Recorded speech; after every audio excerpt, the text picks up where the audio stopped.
justement, après ça, on a fait une web-série qui s'appelle Top Dogs, que j'ai eu le bonheur, le plaisir, l'honneur de réaliser.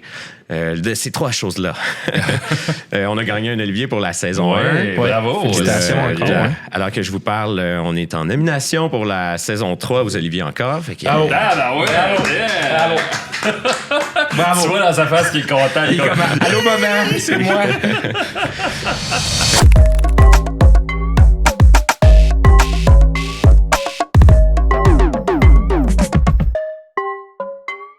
Aujourd'hui, notre invité, Pierre-Luc Miville. wow! OK, tout le monde en studio. Bravo! Salut! C'est moi. Enfin, je suis là. Pierre-Luc Miville, t'arrives d'un week-end de ski quand même. Ça fait quoi, 40 quelques kilomètres que tu fais en ski ce matin? 44. Aujourd'hui ou hier? Non, hier. Le ski de fond. Okay. Tu barres sur un chemin de fer, là, donc c'était plat. Là. Okay. J'ai vu Charlevoix. J'ai vu tes stories, puis j'étais comme, ouais, lui, le fleuve, le ski, les petites vidéos, là. J'étais comme, wow. Pierre-Luc Miville, réalisateur. Entrepreneur, humoriste par moment, je pense. On a regardé tes affaires, je suis comme, il faut y avoir une fibre un peu décalée pour être Pierre-Luc Miville en 2024. Moi, j'appelle ça être déconneur de profession. T'es un peu déconneur de profession, quand déconneur, même. Exactement ça. J'ai vu pas mal de choses que tu fais. On a été à l'université l'un contre l'autre au jeu de la communication à Moncton en 2009. Ouais. T'es arrivé deuxième. Non. Deuxième ou dernier. Deuxième ou dernier, en tout cas, bref. Puis à ce moment-là, déjà, je voyais ce qu'il faisait. Je sais pas où, dans l'année des Jeux de la com cette année-là, tu faisais voler une caméra autour des participants. Ouais, c'est vrai, ouais. Comment t'avais fait ça? Ben, j'avais, tu sais, j'avais appris à faire des VFX un peu sur le tas. J'avais vu du monde travailler, puis j'ai fait genre, OK, c'est à ça que ça sert un green screen, puis OK, fait que là, j'ai essayé, puis dès que j'avais une idée, je me disais, je vais essayer. Dès que l'idée était trop flyée, genre, comment on ferait voler une caméra autour de la personne? Mais j'étais comme, je me demandais comment un green screen pourrait faire à faire ça, fait que j'ai juste pris une caméra que j'ai fait pivoter sur un trépied avec un green screen derrière la cam, puis après ça, ben là, j'ai juste inversé l'axe de rotation. Au lieu que ça soit la caméra, ben ça soit autour de la personne, puis... Hey man, là, dis-toi, là, moi, je commence à faire de la vidéo. On m'a mis en vidéo pour les jeux de la communication. Là, je regarde ce que ma compétition fait, puis il fait du green screen avec des caméras volantes, puis tout, je suis comme... OK, Pierre-Luc Miville, c'est une autre compétition. C'est une ligue à part. Et il est resté dans une ligue à part tout le long des dernières années. Ben moi, j'adore ça quand je regarde les trucs de PL parce qu'on parle le même langage. 100%. On a un côté VFX, After Effects assez poussé. Puis je suis comme, clever, PL, clever. J'aime bien tes stories. Vous irez voir ces stories. Des fois, ils donnent des petits trucs d'After Effects.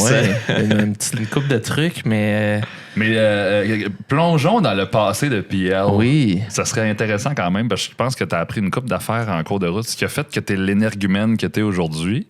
Merci, je pense que ça. Ça pourrait donner des mauvaises idées à d'autres gens qui pourraient vouloir faire ce que tu fais dans la vie. Qu'est-ce qu'on en pense? On en pense que... Alors, remontons à l'Uruguay. Ah, si! L'Uruguay, oui! Claro! Qu'est-ce que tu faisais en Uruguay, man? Je buvais du maté. Oh! Ouais, qui est cette délicieuse boisson qui vient d'Argentine et d'Uruguay, surtout, là, d'Amérique du Sud, entre autres. Mais qu'est-ce que je faisais là? Ben, j'avais 8-9 ans, donc je gérais ma business de production vidéo à Montevideo, qui est la capitale d'Uruguay. C'est là que j'habitais. On dirait que j'étais prédisposé. Non, mais mon père... travaillais là, un contrat de 2 ans, puis moi, j'étais allé à l'école américaine avec des fils de militaires, un peu comme toi, Dom. Mais eux, la différence entre un Américain fils de militaire et toi, c'est que l'Américain fils de militaire, il va te dire « We're the best country in the whole world, we could like crush your country! » Puis t'es comme... Vrai, il dit ça souvent. Bravo! Mais ton père est américain? Non, j'étais juste dans une école américaine je en Uruguay. OK, je comprends. Ça, c'est fou. OK. Puis après ça, t'es vite revenu au Québec, là. On s'entend. Ouais, après 2 ans. Où est-ce que... outre le nom de la ville où t'étais, Montevideo, c'est pas vraiment de là que vient l'idée de monter des vidéos dans la ville. Non, mais... Ça serait qu'avant. Ça serait qu'avant, c'est ça. D'où vient l'idée de travailler en créativité? C'est quelque chose que t'as toujours voulu faire ou t'as étudié d'autres types de trucs avant? Non, je voulais être... moi, je pensais que je serais ingénieur, tu sais. J'étais pas assez brillant pour être un médecin. J'ai pas de mémoire, en fait. Fait que si vous me croisez dans la rue puis que je vous reconnais pas, c'est normal. J'ai pas une bonne mémoire. Fait que... mais c'est sûr que j'aimais la physique. Je suis allé en sciences pures à l'université, puis à l'université au cégep. J'étais un gars de science, ouais, parce que je sais pas, je comprends le monde, comment il fonctionne mathématiquement. Là. J'aime bien les YouTubers qui expliquent la science. Tu sais. Ah ouais, ça c'est surprenant. Ça, je m'attendais pas à ça. Non vraiment pas. Je pense que c'est de là mon petit côté VFX, c'est que je comprends la physique derrière une personne qui tombe d'un édifice puis qui se pète la gueule. Fait que je suis comme genre, OK, pour recréer cette physique-là, je pense en layer physique. Tu sais. Okay. Surprenamment, en VFX, ça prend beaucoup de knowledge, justement, de physique. Fait que c'est tout le temps un plus. La lumière, la réfraction, la réflexion, la diffraction. OK, t'es un geek, là. Ouais. Ben, toi aussi. Non, mais toi, tu l'as appliqué. Toi. Mais où s'est faite la jonction? OK, science pure. Non, finalement, ce sera pas science pure. Quand est-ce que t'as abandonné, finalement? Tu as sans doute senti que t'as abandonné? C'était à cause des... Tu sais, quelque chose qui s'appelle les mathématiques. Ça me faisait fucking chier comme la plupart des gens qui nous écoutent, probablement. Ouais. Puis c'est ça, quand je détestais ça. Puis là, être ingénieur, ça voulait dire que j'allais devoir faire des mathématiques. Puis moi, j'avais toujours voulu être...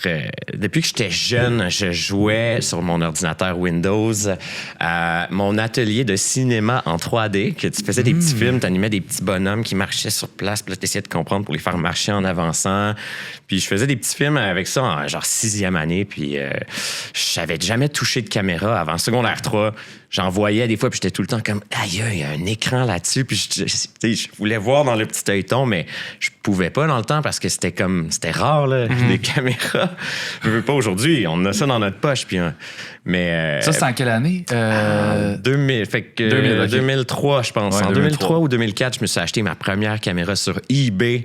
Une caméra mini DV que tu pouvais même pas tilt up, sinon il y avait quelque chose qui se passait dedans, puis là, le tape, il faisait... puis il se pognait. Fait qu'il fallait tout le temps que je reste quand même droit. Ouais. Sinon, ça scrapait toutes mes vidéos. Puis, OK, fait que toutes tes premières vidéos sont à l'horizon. Il y a rien de up and down. Malheureusement, c'est ça, ouais. Ah, OK, c'est quand même cool, ça. OK, fait que première caméra sur eBay, un mini DV. Pour ceux qui savent pas c'est quoi le mini DV, je pense que c'est la dernière tech où il y avait du tape numérique à enregistrer que tu devais exporter sur ton ordinateur en entièreté avant de le couper. C'est bien ça? La chose j'ai entendu dans ton podcast que ça t'aurait découragé à faire de la vidéo, mais quand t'as appris que c'était maintenant numérique, que tu fais juste transférer, là, t'as fait OK. Là, je peux faire de la vidéo. Mais moi, pour vrai, c'est plus facile maintenant. Pour vrai, j'avais un mini DV aussi que mes parents utilisaient comme en voyage, etc. Puis la vidéo ne m'intéressait pas juste parce que le processus de copie du tape à l'ordi me faisait un peu chier. Ouais. Quand ils ont sorti la carte CF, la carte SD, j'étais comme c'est mon cue. Voilà, j'en vais commencer. OK, fait que t'as-tu abandonné les sciences pures? Non, parce qu'en 2003, t'étais au secondaire.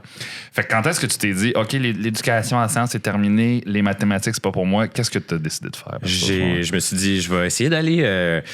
je vais aller à l'université en cinéma ou quelque chose de même, puis je suis sûr que j'aurais pas de débouché, je réussirais pas ma carrière, il y a pas, tu sais, anyway, genre, c'est tellement compétitif, il y a pas beaucoup de jobs là-dedans, l'avenir s'annonce, tu sais, genre, il y a juste le cinéma puis la télévision, puis tu sais, on savait pas dans ce temps-là que... C'est vrai que c'était une mentalité dans ce temps-là, il y a pas de débouché là-dedans, tu sais, puis là, c'est comme... Il y a trop de débouchés, mais dans ce temps-là, c'était pas ça. L'industrie principale. Puis dans 5 ans, ça va être, il n'y a plus de débouchés là-dedans. Les high nous a tous remplacés. Ouais, c'est ça. Tout va bien, man.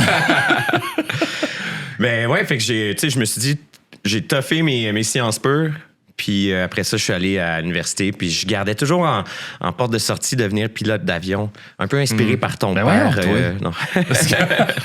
J'aurais été un piètre pilote. Vous êtes sûrement tous heureux, ceux qui aiment voyager, de ne pas m'avoir comme votre pilote. Parce que Il aurait volé croche un peu. Les billets pour ce vol sont à rabais car c'est le capitaine Miville qui pilote aujourd'hui. Oui. OK, fait que t'es rentré à l'université.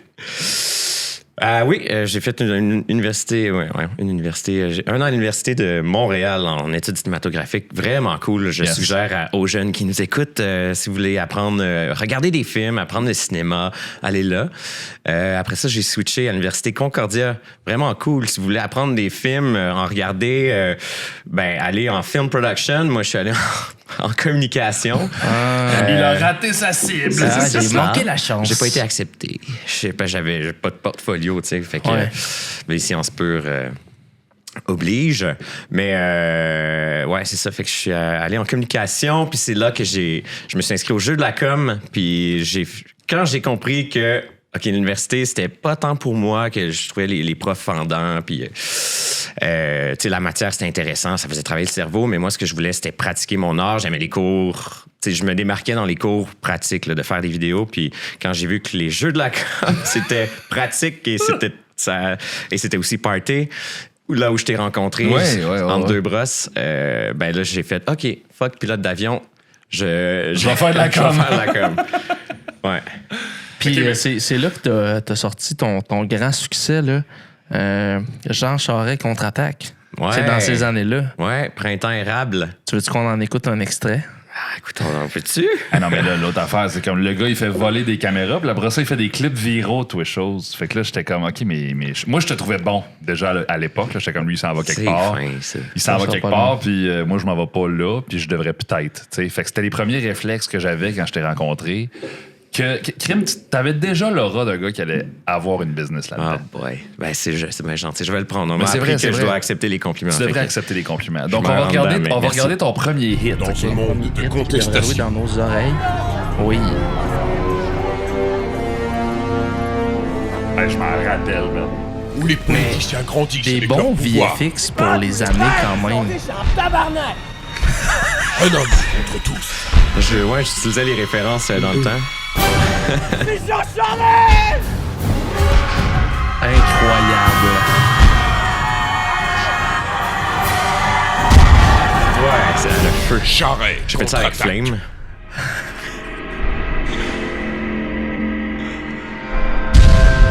Merci à Video Copilot. D'avoir tout appris. Moi aussi, en fait, shout-out à Video Copilot. Ça a changé ma vie, Video Copilot. Appris ça tout là-dessus. Fait qu'est-ce qui se passait dans ta tête à ce moment-là? Parce que là, clairement, tu pars d'un domaine qui est sérieux, les sciences. Là, tu veux faire cinéma, t'es pas qualifié. Dans ta tête, t'es pas qualifié. Tu fais tu fais du VFX humoristique, là, comme... Là, tu viens de dire l'école, c'était pas tant ton truc. Fait que là, où est-ce que tu t'en vas? C'est comme, comment tu te positionnes dans ta tête pour dire, OK, il faut que j'aille de l'avant, mais je sais pas trop comment je vais faire, tu sais. Tu sais, justement, entre... 0 contrat et 0 contrat, je me disais, bon, faut que... Dans tout mon temps, entre 0 puis 0, j'en prends 0. Ouais, c'est ça. Je me disais, faudrait que je montre aux gens que, genre, je suis capable, faut que je me fasse la main, tu sais. Puis les kinos, je me disais... L'affaire, c'est que je me disais... j'étais un petit peu trop loner. Je me trouvais pas assez bon, je pense, pour faire des trucs avec d'autres gens, embarquer des gens dans mes projets. Fait que je me disais tout le temps, bon, mais je vais tout essayer de faire tout seul. Je vais essayer de faire le montage, la caméra, tout. Puis je demandais à mes amis de venir m'aider. Tu sais, je plaçais la caméra, puis c'est comme appuie sur le record, puis quand je vais être devant ou... fait que j'ai appris à faire des VFX de même, juste parce que je me disais que je serais pas capable de trouver les gens pour embarquer dans mes projets, tu sais, au début, tu sais. Puis là, grâce à l'université, j'avais des amis qui se connaissaient un peu, qui venaient avec moi. Puis, ouais, c'est ça. Fait que c'était un peu mon anxiété de pas avoir de contrat puis de pas réussir ma carrière qui faisait en sorte que j'étais comme, quand dans mes temps libres, j'étais comme, fuck, il faut que je trouve quelque chose. Puis là, je me disais, j'aimais beaucoup, tu sais, parodier l'actualité un peu. Tu sais, les trucs qui nous marquent, là, j'étais comme, j'aimais ça, rire de ce qui se passait. Tu sais, j'ai souvent fait des vidéos qui niaisaient les libéraux, mais j'ai aussi niaisé le PQ, tu sais, je m'en foutais, j'avais pas d'affiliation politique, j'étais juste un un peu comme Infoman. T'étais un fouteur de marde, là. Ouais, c'est ça. Un professionnel ou semi-professionnel qui s'en allait là, quand même. C'est ça. Amateur. Ah ouais, quand même. Amateur, mais qui.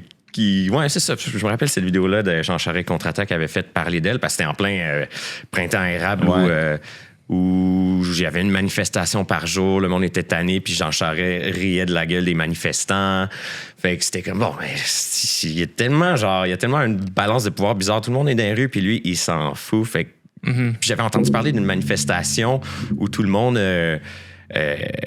allait mourir à des endroits, à des sites précis, genre mourir devant tel ministère, mourir devant la place. Ah oui, puis là, il se tirait à terre. Il se pitchait à terre, il bougeait plus. Une minute de « on bouge plus ». J'étais comme genre...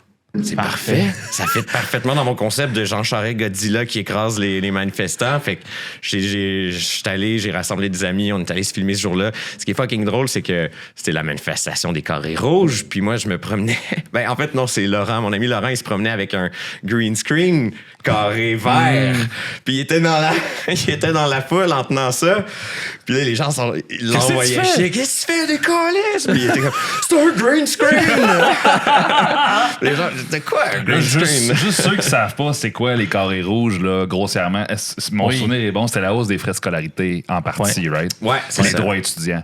Ils ont juste skyrocketé les prix pour aller à l'école. Puis là, nous autres, on a fait, ça coûte soudainement un peu cher, votre truc. Donc, on a manifesté en masse à plusieurs reprises dans ces années-là. Hey, on interrompt ce podcast pour vous parler du commanditaire principal. Mateina Yerba Mate, I'm gonna read the label. Plant-based energy, nothing artificial, made in love with Canada. Oh yes. Canada. In Canada. La meilleure façon de te procurer et de boire le Yerba Mate, c'est en feuille et tu le bois en gourde. Ça se vend directement sur le site de Mateina. Nice. Mais la canette est la façon la plus simple de boire le Yerba Mate. Ça goûte pas loin de la version originale pour avoir goûté les deux. Là. Oui. Donc, c'est très intéressant. Et tu m'avais dit que j'allais pas avoir le shake. Ouais.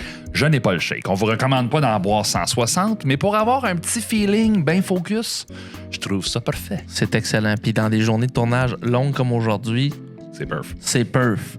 On vous rappelle que vous pouvez utiliser le code STOKE15, STOKT15, pour 15% de rabais sur votre prochaine commande. Et voilà. De retour au podcast.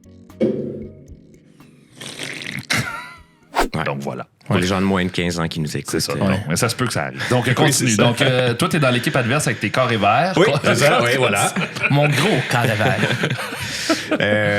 Puis c'est ça. Tu sais, dès que j'avais un downtime, là, j'ai commencé à avoir des contrats grâce à ça. Tu sais, ce qui m'avait permis d'un peu développer le côté VFX, là, parce que moi, j'aimais ça que n'importe quelle idée, je voulais trouver le moyen de la faire parce que si une idée est bonne, un Godzilla qui s'attaque à des manifestants, il y a plein de moyens d'arriver à faire ça. Puis moi, j'avais vu Pierre-Luc Gosselin, qui était réalisateur des satiriques, justement, que c'est un whiz des VFX, il fait des affaires incroyables, Hollywood style, lui seul, tu sais.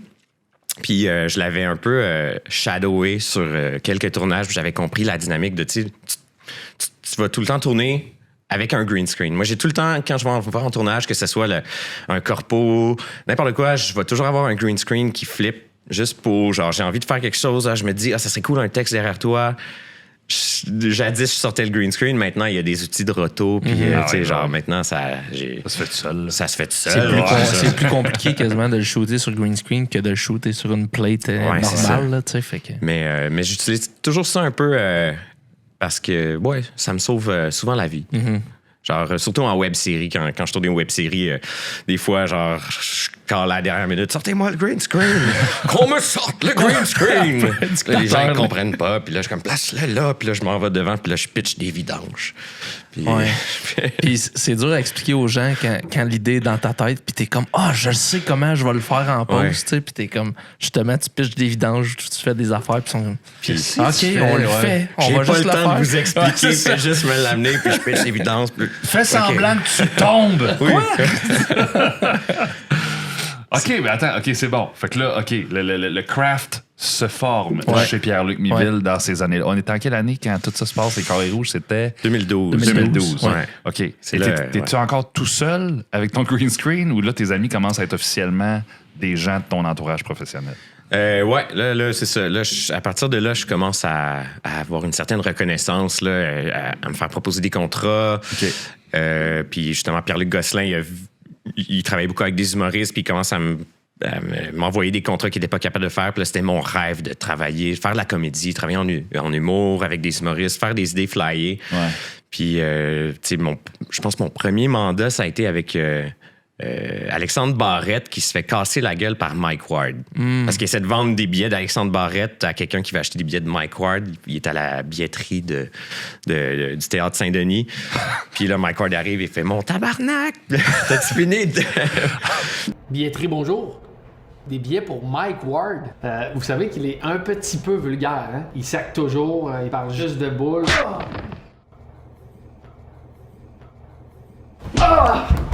As-tu fini de blaster mon show dans tes pubs de marde? Ouais, Mike, c'était pas pour de vrai, là. J'ai vu ton show, j'ai adoré. Mike, c'est un concept de pub, je travaille pas à billetterie pour de vrai, je niaisais. Ben moi aussi, je niaise. Hein? Alors, regarde comment c'est drôle, une tapette à mouche, tu trouves ça drôle? Hein? C'est drôle, ça, hein? OK, fait que là, toi, dans ces contrats-là, c'est comme dans les premiers contrats que tu te fais Ouais, en humour, VFX vidéo. Là. ouais, c'est exactement. Donc, rapidement, tu tournes avec Ward, Barrette, sur green screen, au Saint-Denis ou whatever. Il n'y avait pas de green screen dans celui-là, mais ouais, pas je commençais à sortir le green screen dans d'autres vidéos. OK, avec, OK. après ça, François Bellefeuille. Ouais. Puis je travaillais avec je dirais le tiers des humoristes Au Québec. au Québec, incluant la relève, mais la relève des années 2010. Là. Il y a une nouvelle relève que je connais de moins en moins, qui me connaît de moins en moins. D'ailleurs, contactez-moi si vous avez des bonnes idées. L'École nationale de l'humour. Pour ça, faire de la folie. Humoristique. Ben, on s'entend, tu sais, on a eu Lucas Lemay cette semaine, qui a fait l'École nationale de l'humour, Ouais. et qui a une très bonne affinité avec tout ce qui est prod de contenu, vidéo. Il est arrivé avec son petit pad de musique, etc. Je laisserais Pierre-Luc Miville et Lucas Lemay dans un chalet Ensemble. pendant 48 heures, ça n'aurait aucun sens. Là. Ouais. Fait que, oui, non, ben, je t'invite fortement à appeler à l'École nationale de l'humour pour trouver toutes ces personnes-là qui ont besoin d'aide pour faire des niaiseries professionnelles. Absolument. C'est Ouais. lui qu'il faut vous appeler. Oui. C'est lui. Bonjour. OK, donc là, ça se forme. Là, comme, moi, j'ai vu quelques prods que tu as faites. Je me rappelle très bien de Bellefeuille. Je me rappelle... Ward, je me rappelle de... Écoute, tu faisais pas déjà des pubs dans ce temps-là? Ou tu commençais à te faire appeler pour des pubs Ouais, aussi? j'ai fait des pubs. Ma pub préférée jusqu'à ce jour, c'est la première vraie pub que j'ai fait. Je pense c'est une pub de zombies pour les Super Clubs Vidéotron. Rest in peace, le Vidéotron. C'était pour... Il y avait une promo. Ils m'appellent quand même dernière minute, comme 4 semaines avant l'Halloween. Ils font comme, on a une promo 2 pour 1 pour l'Halloween. 2 pour 1, c'est film d'horreur. Je suis comme... C'est un gars des jeux de la com, justement. Les jeux de la com, ça m'a tellement apporté de contrats, by the way. Mais on va y revenir à ça Ouais, ok. en passant. Mais vas-y avec ta Fait que première là, pub. j'ai proposé, genre, OK, ben c'est cool. C'est dans le temps du film de zombies. Cool, le pas Zoolander. Zombieland. Zombieland. Ouais. Zoolander. C'est pas vraiment des zombies. Fait que, tu sais, c'était un peu inspiré de... J'adore les films de zombies. J'en ai fait un à l'université. C'était mon projet phare de l'université. Ça avait toujours été mon rêve. Puis là, j'étais payé pour faire une pub avec des zombies. Puis c'était juste deux commis qui sont dans un super club Vidéotron. Puis il y a plein de zombies à l'extérieur. J'en avais 5. Donc là, j'ai utilisé mon green screen pour faire, comme Jésus a fait, la multiplication des zombies. Ouais. Il a fait ça, Jésus, Oui, à la ouais. page 317, je pense. C'est ça, Ouais, ouais, c'est ça, 317. ouais. Coudonc, les clients sont l'auto à matin? Ah, ça doit être les nouvelles promotions 2 pour 1, ces films d'horreur. C'est pas mal populaire. Ah ben ça doit être pour ça qu'ils ont l'air fatigués. Ben, je vais aller ouvrir.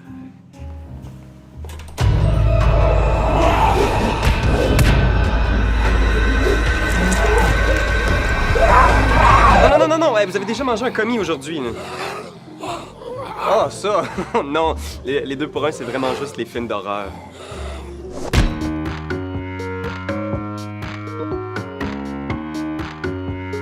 C'est ça, puis là-dedans, il y avait une joke de 2 pour 1. Il y a un des commis qui se fait manger, puis l'autre commis est comme, wow, c'est 2 pour 1, c'est film d'horreur, pas c'est commis.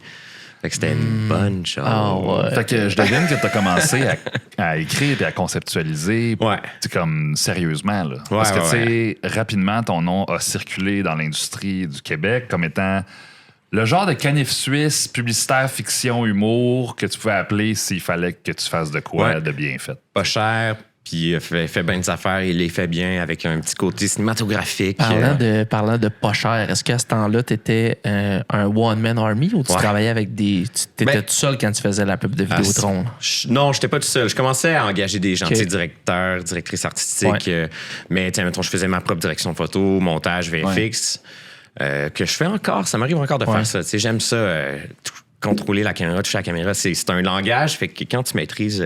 Quand tu as la main sur tout du début à la fin, je suis pas le meilleur directeur photo. Il y en a tellement des meilleurs que moi avec qui j'aime travailler, mais des fois, c'est juste le fun. Avoir les mains dans le processus pour mieux le comprendre. Et dans ces années-là, tu filmais avec quoi spécifiquement? Je pense que c'était une... j'ai commencé avec une 7D, une Canon 7D. Oui. Et ensuite, je me suis acheté une FS700 pour du super slow motion de 140 frames secondes. La bonne vieille FS700. Ouais. A legendary weapon de tous ceux qui voulaient faire ça sérieusement. Là. Ouais, c'est ça. Quand je me suis acheté ça, je suis allé chez B&H à New York parce que dans ce temps-là, le dollar était quasiment à parité. Il y a vraiment longtemps. Oui. C'est plus le cas, je le confirme. Fait que je suis allé à New York et je me suis... Brand new, complètement neuve. Wow, OK. OK, puis tantôt, tu as touché un peu au jeu de la com. Ben, revenons-y au jeu de la com parce que je pense que... Ah non, pas encore les jeux de la com. Les gens qui n'ont pas fait les jeux de la com, qui nous écoutent, ça les fait chier, ça les gosse. Non, mais moi, je les ai pas fait, les jeux de la com. Et ça le fait chier. Ça le fait chier, ballons-en! Non, mais qu'est-ce qu'on a appris au jeu de la com? C'est ça qui est important, parce on s'en fout parce un peu. Que je le sais que si j'avais fait l'université, j'aurais fait les jeux de la com. Parce que, comme toi, étant pas... Je pense, tu disais que c'était pas tant le programme qui t'intéressait, mais quand t'as compris que les jeux de la com, c'était vraiment pratique, ça aurait été le même genre de parcours, tu sais. Fait qu'est-ce qui a fait là-dedans? Qu'est-ce que ça t'a apporté, les jeux de la com? C'était le fun. Ça apportait comme non seulement une gang genre pluridisciplinaire du monde des communications avec qui tu développes des liens, des contacts à travers plusieurs universités. T'sais, vu que je me suis donné, vu que ça me motivait, je me suis donné, je me suis forcé, puis ça a fait que je me suis démarqué en vidéo. C'est là qu'on s'est connus, puis fait que ça m'a apporté un bassin de relations qui m'ont engagé, qui m'ont permis d'avoir plusieurs contrats par la suite. T'sais. Ça, c'est de un. Mais de deux, ça a été beaucoup de... Vu que c'est, comme je viens de le dire, dans plein de domaines de communication différentes, du journalisme, relations publiques, des pitchs publicitaires, etc., ben, ça fait que tu regardes toutes ces épreuves-là, ces disciplines-là, puis tu comprends comment ça fonctionne, tu t'adaptes, ton cerveau, il travaille, puis tu commences à reconnaître ce qui est bon puis ce qui est des erreurs, puis t'entends des professionnels venir puis commenter, justement, fait que ça amène un esprit... une nouvelle dimension à l'esprit critique que tu développes à l'université, car l'université, c'est important, les jeunes. on voit qu'ils croient chacun de ses mots. Chacun de ses mots.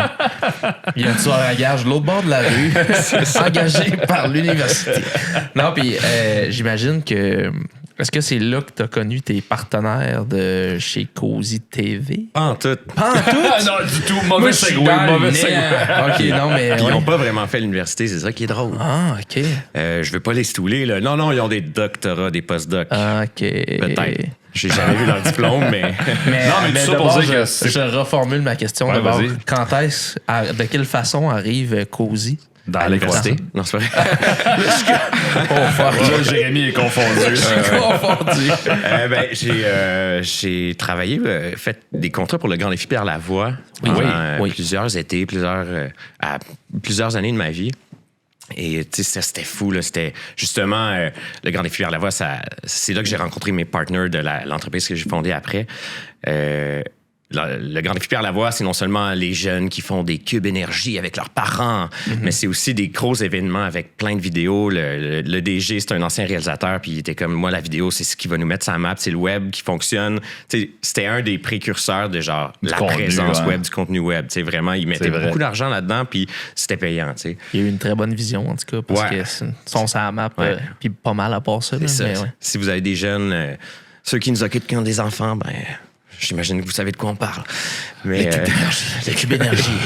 Continue. Puis ça a été des expériences assez folles, justement, parce que dans les événements, bon, les 1000 cyclistes qui partent du Saguenay, qui finissent à Montréal, ça m'a permis de autant l'idée une grosse équipe qui est répartie sur plusieurs sites, grosse équipe de caméramans. Tu sais, moi, j'étais comme le réalisateur, coordonnateur qui envoyait plein d'équipes vidéastes faire du contenu. Je faisais une vidéo récap à la fin.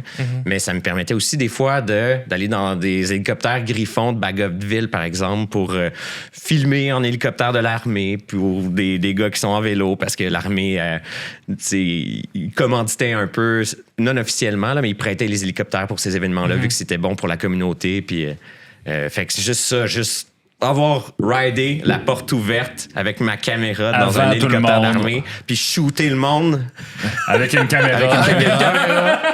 C'était quelque chose. Je dois dire que je sais pas si tu le sais, mais t'as forgé la génération qui est venue après. Toi de vidéastes. Je pense à Elsie Pilon. Non, je sais pas. Non, mais Elsie Pilon, Laurent Bilodeau, parce que moi, je me rappelle d'avoir dit, mais tu sais, Elsie a créé un style, mettons, avec le Grand Défi Pierre Lavoie, puis il m'a dit, non. C'est PL Miville qui a fait les premiers vrais bons vidéos. Je l'ai entendu aussi, ça. Moi, je dirais non. C'est, en fait, j'ai copié carrément Olivier Languedoc, qui était le premier réalisateur du Grand Défi. Fait que, dans ce temps-là, j'étais bon pour copier. OK, ça remonte à loin, ça remonte à loin. Parce que, tu sais, on essaye fort d'avoir Elsie Pilon sur le podcast. Il veut pas venir parler de ses affaires. Je comprends. Sérieux. Il est fort. Sérieux. Puis après ça, on parle à toi. Puis là, toi, tu parles de quelqu'un d'autre. Puis là, on a resté quelqu'un d'autre là qui nous dirait non, moi, j'ai copié d'un gars à New York. Nos inspirations. C'est intéressant parce que, tu sais, Grand Défi Pierre Lavoie, il en a vu passer des vidéos. Je me rappelle quand on était chez Orchestra, quand le Grand Défi partait, on avait accès à personne. Tout le monde était dessus. Oui. Fait que c'est bon. Ben bravo. Écoute, t'as ce legacy-là. Ben c'est cool. Ouais. Ça se passe de génération en génération, puis une génération, ça dure 3 ans. Aujourd'hui, c'est ça. Donc, petit gars. T'as rencontré tes futurs compagnons d'armes au Grand Défi Pierre Lavoie. Ouais, c'est ça. Okay. Eux faisaient de l'événementiel. C'est des gars qui... Puis... oui, des gars super talentueux en événementiel, mais qui n'avaient jamais vraiment fait de vidéo. Ils faisaient des vidéos pour le fun. Il y en a un qui faisait des vidéos genre de voyage au Costa Rica. Ça avait eu 600 000 views. L'autre prenait des photos à travers le Canada. Puis ça avait... ça se faisait repartager par des pages Instagram dont j'oublie le nom, là, mais qui, dans le temps, ils trendaient au Canada. Puis, fait que c'est comme, OK. Puis il y a un autre qui avait plus l'aspect producteur, fait qu'on s'est rassemblés. On a parti une boîte qui s'appelle Cozy. Et on a... Cozy, pas causé, mais Cozy, c'est la manière phonétique de dire cozy. On est cozy. You know what I mean? OK, c'est littéralement ça que ça veut dire. C'est ça que ça veut dire. Je me suis jamais posé sérieusement la question de savoir si c'était d'autres choses. Puis là, je confirme. Il y en a qui pensaient que c'était vous causez. On cause, on fait du contenu, on cause. On cause. Ou, oui, on fait ça pour la cause. C'était aussi l'époque où les cas étaient populaires. Oui. Les cas dans les agences. Dans les agences. Tonic. Je les connais pas. Tonic, orchestre. Il y en a là, des fois. Il y en a beaucoup. Ils mettent des cas, là. Stoked. Ça, c'était ton idée. En tout cas, ça, mais il est déjà dans le mot. Ouais, ça, on en reparle. Fait, au début, fait que les débuts de Cozy, c'est qui? C'est quand? Qu'est-ce que vous faites? Ben je pense... moi, je faisais déjà... Tu sais, j'avais déjà ma business. J'étais déjà pigiste, puis je faisais mes prods pour des clients. Ouais. Ça allait bien, mes affaires. Mais moi, je sentais que je plafonnais. Tu sais, j'avais atteint la limite de ce que j'avais envie de faire en tant que petit producteur, puis j'avais besoin d'aide. Pas d'aide, je me disais, genre, faut que je change un peu la formule. Faut que je change la recette parce que je stagne. Je suis sur un plateau, puis ça m'angoisse, les plateaux. Fait que là, j'ai ces gars-là qui me proposent qu'on a la même folie, le même humour. Quand on est ensemble, on déconne, on vire fou, on passe à la brosse à Vancouver, puis on fait des niaiseries. Là, toujours dans la légalité. Évidemment, les enfants. Il faut N'écoutez pas qu'ils le ça. mentionnent, évidemment. Fait que, tu sais, ils font comme, on pourrait se partir d'une compagnie. C'est comme, OK, mais tu sais, on a parti ça ensemble, mais moi, j'étais comme, moi, je vais continuer de gérer mes affaires, puis quand vous serez fait la main, puis que vous serez plus sérieux là-dedans, ben là, je m'associerai pour vrai. Puis ça a pris 1 an, puis là, on s'est loué des bureaux, puis on a commencé à justement avoir plein de contrats d'humour avec des humoristes, parce que nos bureaux étaient chez le groupe Faneuf, ils produisent des spectacles d'humour, dont François Bellefeuille, Louis-José Hood. Fait que ça nous mettait vraiment pas le pied dans la porte, on était dans le bain avec eux, tu sais. Ouais. Littéralement, là, la porte d'à côté. Là. Ouais. C'est ça. Littéralement. Là. Fait que Faneuf avait sa boîte de prod. Il y avait, c'est ça. OK, c'est là, quand c'était même vraiment cool, awkward quand on venait tourner avec d'autres humoristes dans le petit studio qu'on avait construit chez Faneuf, tu sais, qui nous avait permis de construire. Puis on venait avec d'autres humoristes de genre Juste pour rire ou d'autres prods comme ça. Puis là, c'est comme « Ah, bonjour! » Puis c'est un petit monde, ils se connaissent tous, ils s'entendent tous bien. Fait que c'était juste drôle, je pense. J'espère, en tout cas. Je suis pas sûr. Par petit studio, là, comme je suis allé chez vous 2 ou 3 fois, je pense. C'est vrai, ouais. Tu rentres, là, t'as Faneuf, t'as Cozy, puis par petit studio, c'est littéralement genre un petit studio avec un green screen. C'était gros comme un bureau. Ah ouais, c'était un bureau avec un green screen, puis il y a tout pullé off, ces affaires-là. Là-dedans. Ouais. C'est comme moi je La comprenais magie pas. du fond vert. Ma première question, c'est comme, t'as-tu tout fait ce que j'ai vu ou à peu près là? Il dit, ouais. Tabarnak.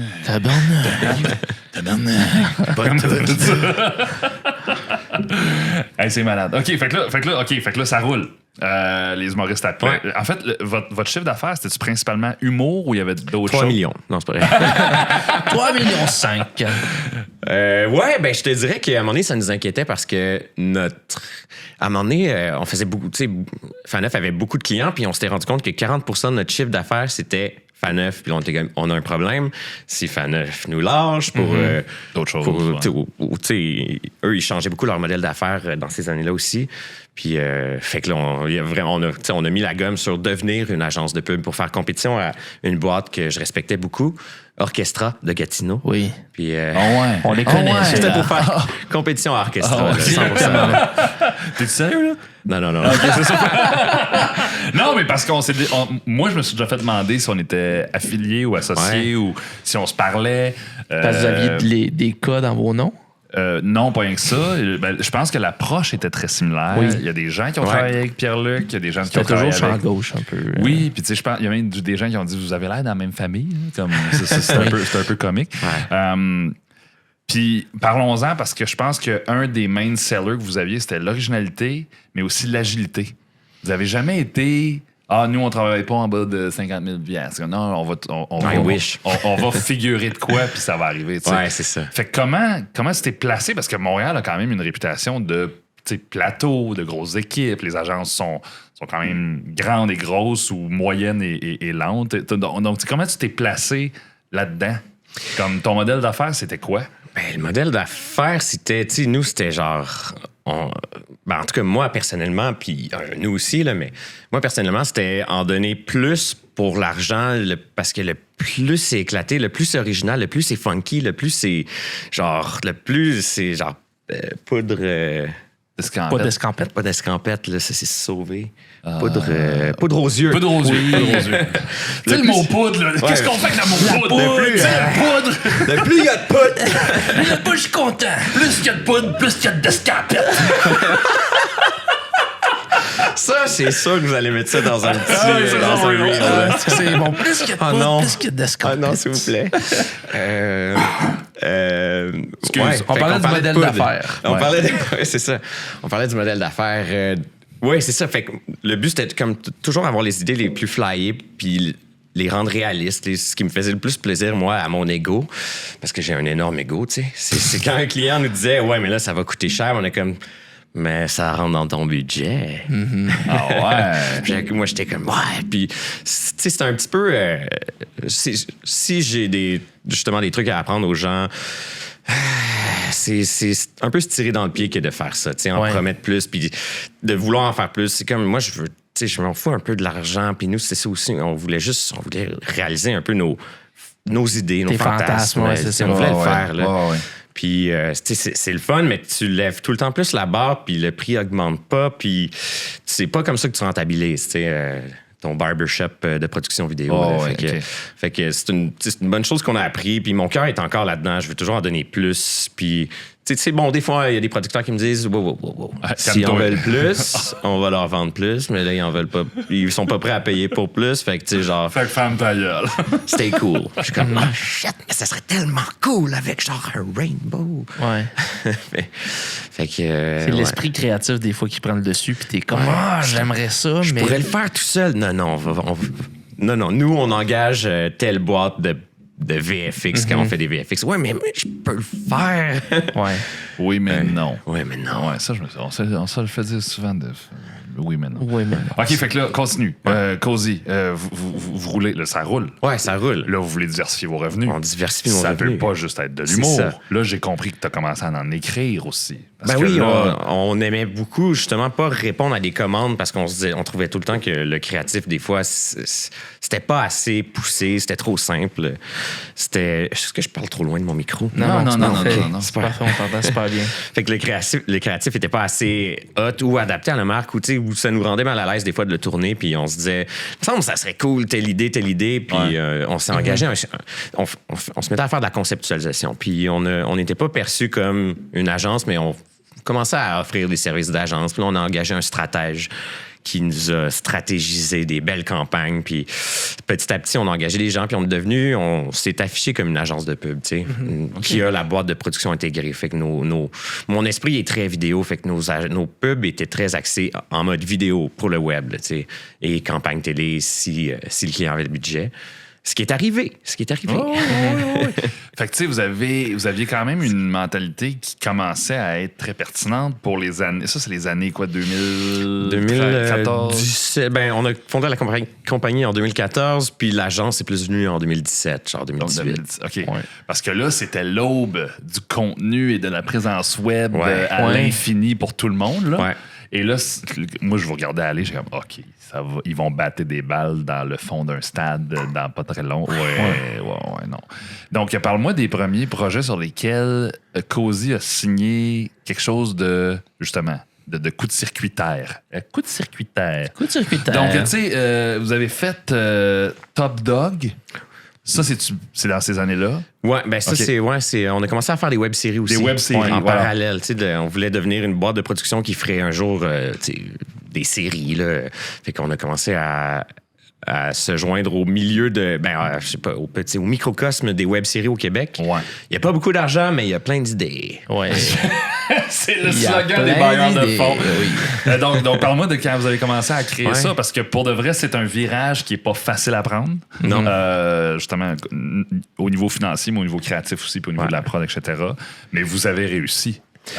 Très bien, d'ailleurs. Oui, c'est ça. Ben, c'est fou, au niveau financier, ça coûte cher à développer quand tu as une entreprise. Puis, tu veux bien faire, payer les gens.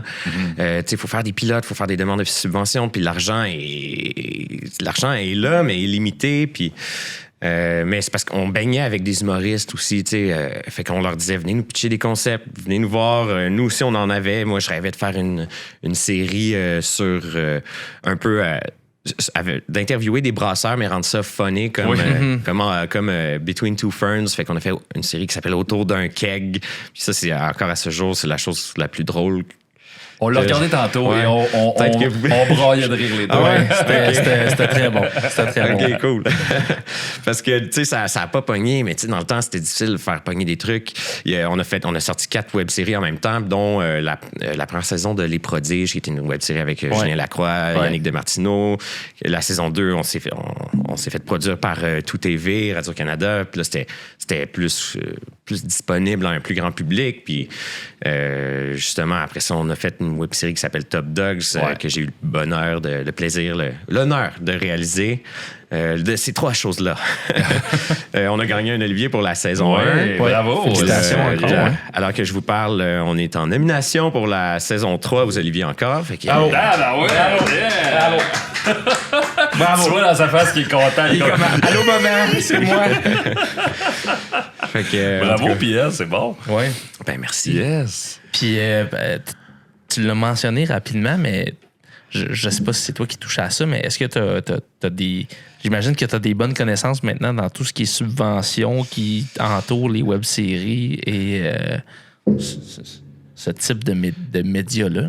Ben, je dirais que c'était plus géré par mon partner producteur. Fait que j'ai des connaissances. Ouais. Bonnes, je dirais pas, mais j'ai des connaissances. Puis qu'est-ce que tu dirais aux gens qui veulent se lancer dans la web-série québécoise? Ça, c'était intéressant comme question. Je dirais à tous les KO, Zone 3, toutes les Pixcom, toutes les grosses boîtes, arrêtez de faire ça. Puis laissez place aux petits. Laissez les jeunes, tu sais, la web-série. En tout cas, je sais que dans les dernières années, c'était ça. C'était pour permettre aux jeunes de faire quelque chose qui va révolutionner, qui va changer.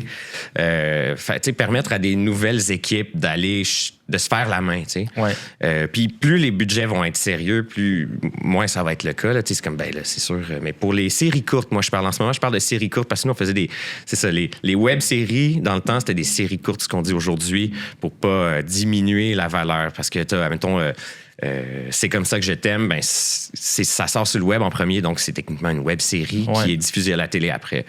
Mais, fait que, c'est ça. Dans les séries courtes, gardez ça pour les nouveaux arrivants, ceux qui veulent, qui ont tout à gagner, tu sais, qui veulent révolutionner un peu.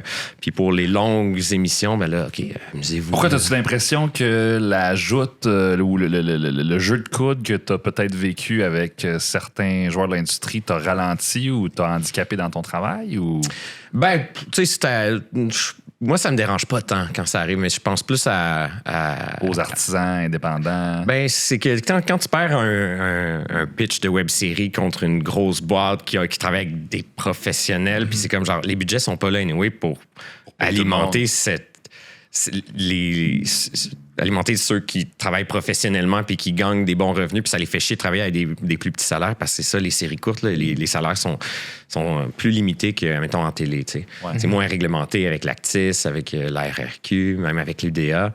Fait que c'est plus de voir ça aller, c'est comme, laissez ça aux jeunes. Ça devrait être un carré de sable pour justement venir essayer des idées puis voir si ça fonctionne ou pas. Un peu comme les clubs écoles, mettons, de hockey. T'as la NHL, t'as le club école. C'est genre, laissez-nous nous amuser là-dedans. Puis, c'est une bonne analogie, ça. C'est comme si tu faisais dropper du monde de la NHL dans LQGH, LMH.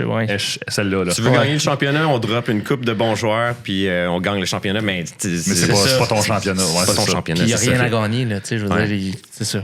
Ce que ça fait dans ce temps-là, c'est que tu permets à des gens de se casser la gueule, qui est toujours utile, tu sais. Comme ton fail, tu veux tes 11 mois de fail. Oui. Mon concept de 11 mois de fail. Ouais. Comment ça va, d'ailleurs? Moi, ça va bien. Écoute, moi, je recycle souvent les années précédentes. Pour faire une parenthèse, là, on va la fermer vite parce que on va à gauche puis on revient. Je fais des fails au lieu de faire des wins. Au lieu de faire des... Comment on appelle ça? Des succès, des réussites. Non, au début de l'année. Je vais au gym, j'arrête de manger gras. Oui, c'est comment ça s'appelle? Résolution. Des résolutions. Les trois en même temps. Au lieu de faire des résolutions, je me donne des défis impossibles à relever. Ça s'appelle les 11 mois d'échecs. Donc, le but, c'est d'échouer des défis beaucoup trop gros pour moi. Ouais. Dans 2023, c'était j'aimerais ça tourner avec une star de la télé. C'est comme random. Fait que là, le but, c'est d'échouer ça. Mais quand j'ai demandé à Ricardo, il a dit oui. Fait que j'étais comme on n'a pas échoué celle-là, donc c'est cool. Puis si je l'avais échoué, ça aurait été cool aussi, parce que j'aurais réussi mon échec. De retour à Pierre-Luc Miville. Oui. Bon, donc, pourquoi je parlais d'échec? Je savais que ça allait faire ça. Parce qu'on parlait de la Ligue de hockey junior majeur qui joue avec... Bon, voilà. C'est ça, fait que l'échec de faire des séries courtes, quand t'es jeune, ça te permet de faire des erreurs, puis c'est pas grave... on est là pour apprendre, mais ça permet aussi des fois d'avoir des gros succès, comme je pense à Complètement lycée, qui était genre, c'était la relève qui faisait ça, avec Pronovo, Rosalie Vaillancourt, qui construisait une web-série qui était tellement cool que ça a pogné, ils l'ont amené à la télé. Je pense à d'autres vieux concepts, mais jadis, là, c'était cool. Dans le temps. Les web-séries étaient cool dans le temps. Dans le temps. Mais c'est un bon message, par exemple, de faire on peut-tu au moins avoir une vitesse de prod qui correspond à tous ceux qui essayent et qui commencent, au lieu de se partager des enveloppes qui sont peut-être moins pertinentes pour les gros joueurs, justement, parce qu'ils le font avec la moitié des salaires. Ils ben là, les acteurs, on peut pas les payer. On est pogné avec du monde moins le fun. Fait que là, c'est comme en 15. Fait que là, Cozy, on a pris votre argent, mais ça ne tente pas vraiment de la faire, finalement, tu sais, entre guillemets. Là. Fait que, OK, je comprends. C'est pas une dynamique avec laquelle j'étais familier, ça. Parce que j'ai pas pris ce virage. Jamais produit de web-série. De web-série, non. Ouais. Puis, parlant de web-série, parlons de Vidange. Ouais. Oui. Donc, web-série. Donc, Vidange, c'était quoi l'idée à la base? Ah, ben, puis où est-ce que ça s'est rendu? Ouais, c'est à partir de l'ENH. Fait que, il y avait 4 auteurs humoristes en devenir qui étaient à l'ENH qui devaient faire un projet de fin de diplôme qui était de concevoir et pitcher une web-série avec un pilote, faire un pilote. Je suis pas sûr s'ils font encore des pilotes aujourd'hui, mais dans le temps, il fallait qu'ils fassent un pilote. Là. C'était du gros travail à faire. Puis là, il était 4. Il avait pitché ça à mon partner producteur qui l'avait trouvé bien drôle le concept de genre, OK, c'était des gens qui sont pognés dans une crise des déchets puis qui doivent apprendre à moins consommer. Fait que on a pris le projet en production chez Cozy. Et ça a pris comme 5-6 ans à venir à terme ce projet-là parce qu'il y a eu une pandémie. Puis, bref, c'était un processus laborieux, mais puis le concept a bien évolué. Puis c'est devenu... c'est une série que j'ai réalisée, tu sais, je ne l'ai pas écrite. Ça part de la prémisse d'éco-terroristes qui décident de poser des bombes au site d'enfouissement de Montréal, puis un petit peu partout dans le monde, ce qui fait que le gouvernement est en alerte puis paralyse les systèmes de retrait des ordures, de recyclage, de compost. Et les déchets s'empilent partout dans la ville de Montréal. Et on suit une petite famille qui se démerde à travers toute cette merde. Donc, Pierre, qu'est-ce que ça a gagné, Vidange, comme prix? Ça a gagné un prix Numix, c'est le Grand Numix, qui est le grand prix des prix Numix. Ah, really? OK, c'est ça marche. Les prix Numix, c'est les prix pour tout ce qui est nouveaux médias, autant des œuvres interactives de projection que des applications web, des sites web, je pense, que des web-séries courtes web. Ouais. Et nous, on a gagné le Grand Prix parce que et le jury avait dit que la forme et le fond étaient en unisson parce que c'est une web-série qu'on a décidé de tourner avec les bottines qui respectent les babines, qui suivent les babines, si je veux dire. C'était sur la crise des déchets, on a décidé d'être une production zéro déchet. On a travaillé avec On Tourne Vert, qui est un organisme maintenant là, qui est apparu récemment dans les dernières années, qui aide les productions à devenir plus éco-responsables. Puis on les a aidés à justement établir un processus de tournage vert, le plus vert possible. Fait que ça a été pour nous comme un gros terrain d'apprentissage, de formation, puis on a réussi à faire ça quand même bien, là, tu sais. Fait que on était bien fiers, puis on a été reconnus pour ça. C'était une belle soirée. J'étais assis direct à côté de Pierre-Luc quand il a gagné. Ouais. Vous teniez la main? Quasiment. Le prix? On l'a dit comme ça. OK. Puis tu parles beaucoup de réalisation parce que c'est ce que tu as fait dernièrement dans ta carrière. C'est quoi ton approche en réalisation? Bonne question. Généralement, je fais ça avec un dolly. Ouais. Mais des fois, c'est ça. Je mets la caméra sur le dolly puis je pousse. Et je pousse les roues comme ça. Non, mais tu sais, c'est parce que t'as fait différents types. Humour, web-série, Top Dog, c'était comme série policière, mais mélangée avec de l'humour. Comment t'approches tout ça? Je te dirais que, genre, moi, mon style, j'aime ça quand c'est ancré dans le réalisme avec une dose de fantaisie. Crédible, réaliste. Tu sais, genre... un peu comme dans Série Noire, t'avais le East Gay Gang, puis moi, le Top Dog, c'est un peu ça. Là, dans la saison 2, on a les mafieux, que eux, leur repère de criminels, c'est dans un centre d'amusement pour enfants. Fait que là, quand ils ont des meetings, il y en a un qui est assis sur une... je sais pas, genre un carrousel, puis ils sont entourés de couleurs, puis j'aime ça quand c'est coloré, j'aime ça quand c'est comme un peu... Cave, enfantin.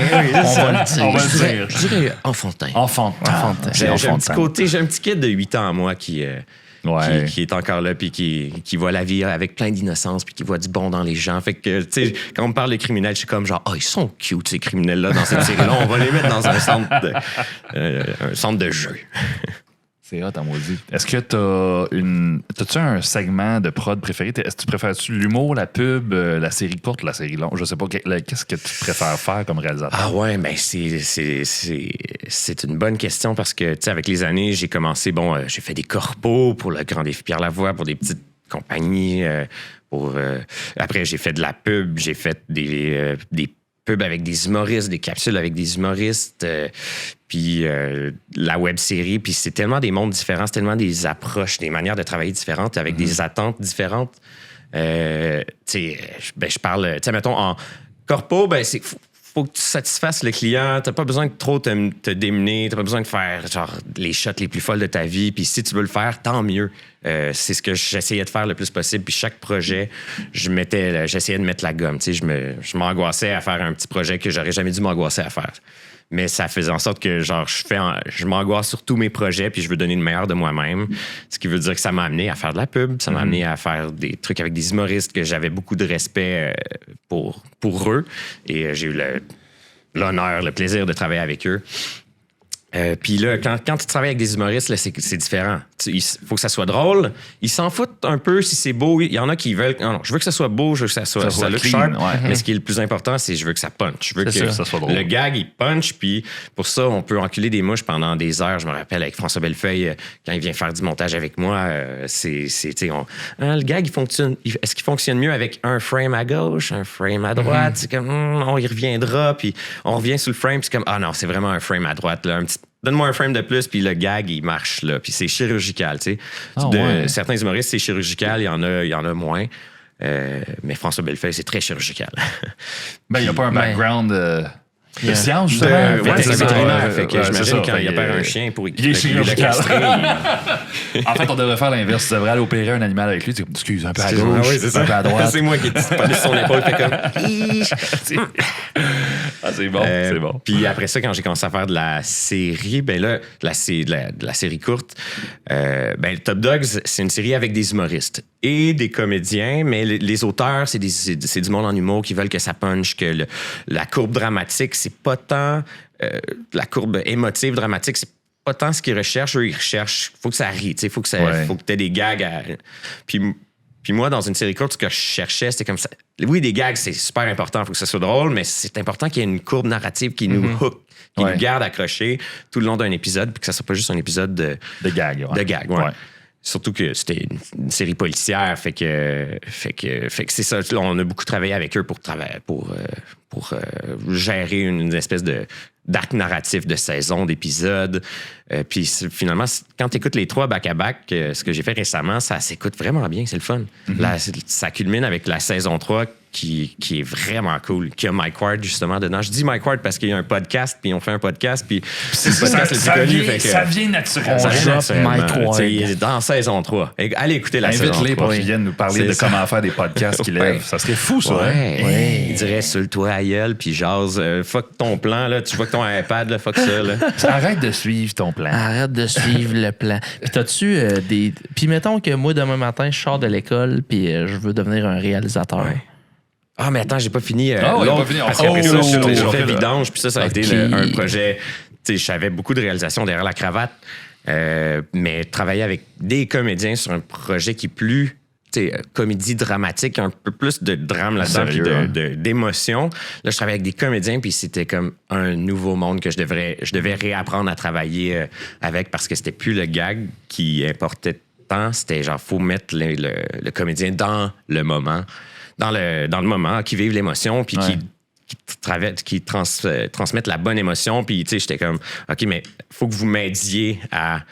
Tout le monde... Là, c'est genre... Quand tu fais un projet de web-série, c'est plus comme la pub. La pub, c'est genre, c'est le client puis le réalisateur qui décide puis qui s'assure que ça soit bon, puis les autres sont là pour leur cachet, sont là pour leur chèque. Mais quand tu fais en web-série, quand c'est un projet que les gens sont moins payés, mais que tu veux que ça soit, puis tu veux que ça ait un succès, puis que ça soit bon, mais là... Tout le monde est là pour mettre sa main à la pâte, puis tout le monde doit être valorisé dans son travail, puis tout ce qu'il dit, c'est important. Ton preneur de son, il dit quelque chose, c'est pas comme genre, tu gosses, là, on s'en fout de l'avion. Là. Non, s'il dit quelque chose, c'est important. Là, c'est tout portfolio. Là. Tout le monde est là pour faire de quoi de bon. Là. Ouais. C'est pas quand tes comédiens, ils sont pas dans la zone où ils trouvent que le texte, ça marche pas pour les amener là où ils doivent aller dans cette scène-là, ben tu retravailles avec eux, ces moments-là. Puis souvent, j'étais bien débordé par ce projet-là parce que c'était ambitieux, tu sais. Fait que je laissais beaucoup les comédiens ajuster là, un peu le texte à leur image, leur faisais beaucoup confiance, puis ça donnait des bonnes scènes. Là. Puis dans tout ce que tu as mentionné là, qu'est-ce qui fit le plus avec ton style ou qu'est-ce que t'aimes le plus comme réal? Ouais, genre ton projet là, que tu dirais, seul là, tous les jours, ça serait lequel? Ben, je pense Top Dogs, j'ai bien aimé parce que c'était de la grosse comédie. Ouais, j'ai bien aimé. Tu sais, genre, j'aimerais ça faire un projet de même avec des bonnes conditions, là, tu sais, genre avec des bonnes conditions. Ouais. Projet flyé comme ça me ressemble beaucoup. Là. Genre full budget, full acteur, full budget, full prod. Là. Plus de temps avec, tu sais, genre, on a tous de l'expérience, puis on n'essaye pas, là, tu sais, on n'est pas en train de défricher comment on devrait faire une série courte. Ouais. Une vraie équipe de pros. Il y a une idée qui m'est passée par la tête quand Top Dog commençait à être vu. Puis c'est sans doute juste parce que le nom... En fait, deux choses. Parce que je commençais à connaître Pierre-Luc. Je connaissais à me familiariser avec son style, un peu à gauche, tu sais. J'allais dire un peu cave. un peu à gauche. Un peu déconneur. Puis, tu sais, Top Dog, tu sais, t'étais un mot de sonner comme Top Gun. Puis là, je me suis dit, il faudrait que je m'assoie avec Pierre-Luc. Puis là, c'est la première fois que je t'en parle. Oui, c'est la première fois que je t'en parle. Session de pitch. Session de pitch, mais session de brainstorm. Ou ça serait le fun avoir un Top Gun québécois. Parce qu'il y a des pilotes avec de chasse oui. au Québec. Il y en a des francophones, il y en a beaucoup. Il y en a plusieurs, il y en a quelques dizaines. Puis d'avoir quelque chose d'un peu niaiseux sur une base militaire avec des avions puis avec des militaires qui font des gags un peu comme tu les fais, ce serait juste complètement cinglé. Avec les ressources de l'armée canadienne qui sont pas américaines, il y aurait un gag à faire là-dedans. Ça serait là, fou. Puis tu sais, je sais que toi puis moi, on serait capable de pull off ce genre d'affaires-là avec une couple d'années de développement d'affaires puis de préparation. Ça serait juste complètement simple. Ça m'excite, là. Il fait trop chaud pour que j'aie les poils hérissés, mais ça hérisse, là. Fait que tu sais, ça serait, c'est ça. Sa réalisation là-dessus, ça serait... Let's go, on fait ça. Oh, le gars, il drop. C'était la fin de mon pitch, mais comme ça serait quand même intéressant. Ah ouais. Puis, je vais revenir à ma question. Ouais. Tips and tricks pour réalisateurs qui aiment à devenir un réalisateur. Qu'est-ce que tu leur conseillerais, soit d'apprendre ou de aim? Réalisateur, réalisatrice. Oui, réalisateur, réalisatrice. C'est premièrement de croire en vous, puis même si vous croyez pas en vous, faites-le. T'sais, genre, faites des projets.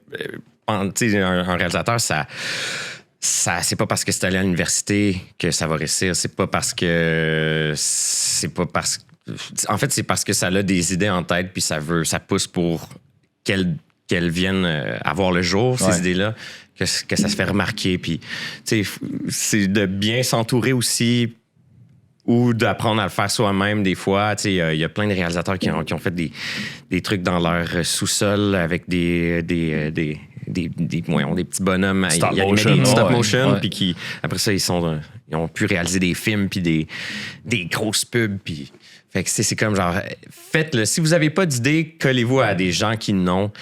Si vous aimez le découpage, moi je suis un peu plus comme ça. Je suis pas quelqu'un qui écrit beaucoup. Je conceptualise mettons de la pub, mais puis je peux apporter des idées à un scénario, mais je me considère pas comme un auteur qui écrit, tu sais.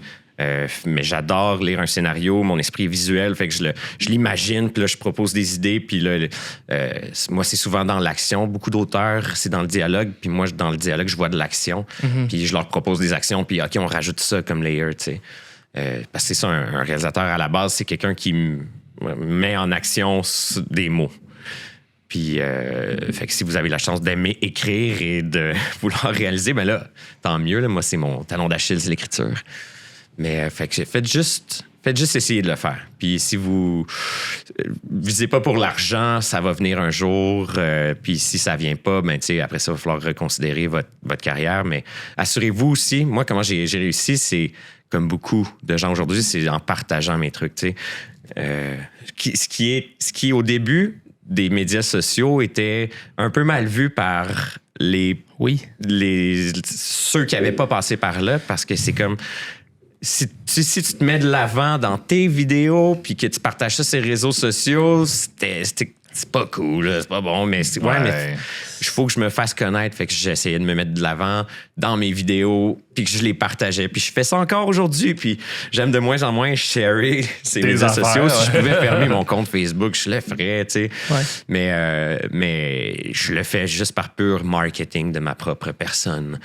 Puis sinon, sur Instagram, moi, si je pose pas de story, si c'est pas drôle. Ou si je suis pas genre à côté d'un jet. D'ailleurs, ton père, il pourrait-tu...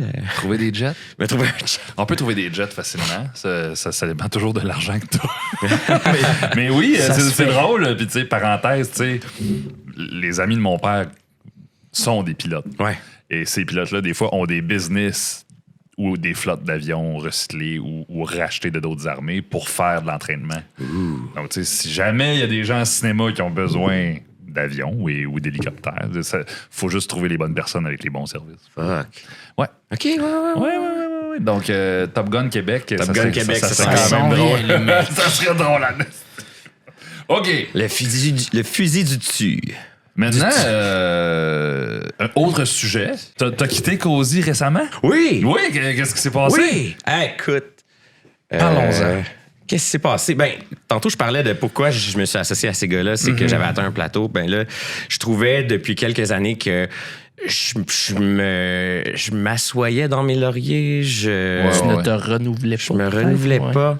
J'avais pris des mauvais plis, je me sentais confortable, puis je sentais que j'étais dans un plateau autre que faire les web-séries. Ça m'amenait toujours à un nouveau niveau. Puis quand j'ai terminé la dernière saison de Top Dogs, là, j'avais plus de séries courtes dans le pipeline. Fait que je me suis dit, c'est le temps, c'est pas... il faut que je change... Faut que je brasse les cartes, faut que je change quelque chose dans ma vie. Puis c'était un mélange de genre, j'ai beaucoup donné dans les dernières années, comme mes collègues, comme mes partners, on travaillait fort, puis j'arrivais plus à avoir le fruit de ce labeur-là, de ces labeurs. Donc, j'ai comme tombé en burn-out. J'ai décidé de tout arrêter l'été passé, juste déconnecter, puis plus parler de travail, plus parler de ce que je trouvais difficile, puis parler de la pandémie qui a fait en sorte que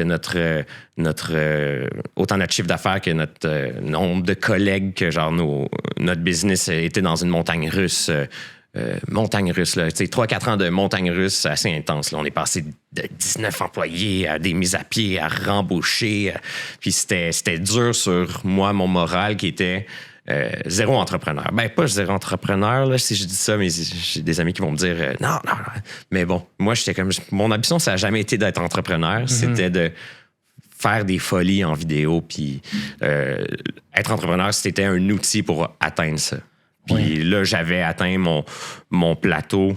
Je voyais plus je voyais plus la suite. Je voyais plus la suite de ma participation dans une entreprise. Je voulais, je veux aller réaliser de la TV, travailler avec d'autres producteurs qui ont d'autres manières de travailler que nous, parce que moi, je sais, j'ai ma manière, je vais tout faire, je vais donner tout mon temps pour arriver à faire des idées folles, mais puis on va un peu pas tourner les coins ronds, on va trouver des passe-passe, mais il y a d'autres producteurs que c'est pas ça, puis je veux apprendre d'autres manières de travailler, puis je veux aussi leur apporter un peu cette partie-là de moi. Ces connaissances. Bravo d'avoir fait le move, tu sais. Puis je trouve ça intéressant d'avoir le courage de dire que ça t'a poussé à la bout, là, ou qu'il fallait que tu trouves une porte de sortie. Ouais. Ça parce que me semble, puis ça fait pas si longtemps que ça, mais me semble que, mettons, dans les années 2010, tu sais, c'était comme hustling and ferme ta gueule. C'est genre... Oh, une ferme ta gueule. Ferme ta gueule. Tu sais, comme en agence, comme en prod, là, c'était comme, ça te tente plus, va-t'en. Tu sais, c'est comme... Puis je trouve que, peut-être que la pandémie a eu des mauvais côtés, mais des bons côtés, comme quoi, OK, là, c'est peut-être trop, ou là, c'est pas assez nouveau, ou là, il manque des morceaux, puis là, il faut qu'on acknowledge ces morceaux-là pour pouvoir prendre des décisions qui ont de l'allure, tu sais. Fait que je reconnais, en fait, je félicite vraiment ton move de le faire comme, OK, I need a break, puis je vais me restarter autrement. Ouais. Parce que ça n'a pas dû être facile sur toi, tu sais. Non, surtout le printemps passé, j'étais comme, bon, peut-être que ma carrière est finie. Puis encore aujourd'hui, genre, ça m'angoisse là, de me dire, peut-être que, genre, ça marchera pas, là. Je devrais peut-être travailler en assurance. Puis là, je me dis, puis là, j'ai pensé ça, mais on dirait que je l'ai jamais vraiment pensé, mais je me le dis, puis je suis comme genre, peut-être que c'est ça. C'est ça, la vie. Je pense que c'est un thème récurrent. On a parlé à Maya tantôt, qui était une autre réalisatrice, autre podcast, il est en description. Puis je pense qu'on a tous un peu ce feeling-là, qui est un peu le feeling de l'imposteur aussi, puis qui est comme... Elle a dit, moi, je pourrais prendre une année off. Des fois, je suis tanné de faire de la télé, etc. Puis, c'est un thème récurrent. Puis, je pense que, tu l'as dit tantôt, les années 2010, le hustle-in culture, mettons. Ouais, bien dit. Puis, c'est comme, être créatif ne veut pas dire être un entrepreneur. Les Puis, deux on a mis les deux ensemble dans les années 2010 à 2020, mettons. C'est comme... C'est pas fait pour tout le monde. Il y a des monde qui sont vraiment juste créatifs, tu sais. Puis tout ce qu'ils veulent faire, c'est ça. Puis tantôt, quand tu parlais de toujours vouloir donner plus, je l'ai compris parce que je suis un petit peu de même comme moi aussi. C'est comme... C'est pas un bon move de business parce que c'est pas rentable. Techniquement, toujours non. vouloir donner plus. C'est ça. Mais toi, t'es comme... Oui, c'est ça que je veux faire. Je veux toujours en donner plus. Fait que, tu sais... Comme Dom dit, je te félicite parce que c'est un gros move. Puis retourner à la pige, ça peut faire peur. C'est anxiogène quand même. C'est anxiogène. Fait que- Puis moi, je me demande, parce que, tu sais, les deux, vous êtes passés par là. Ouais. Puis là, toi, t'es retourné du côté obscur. Oui. Je suis revenu du côté. Non, mais en fait, oui, c'est ça. Je te dirais, prendre une pause, peu importe la façon que tu prends ta pause. Moi, j'ai décidé d'aller travailler dans un autre domaine pendant 2 ans. Je suis revenu après.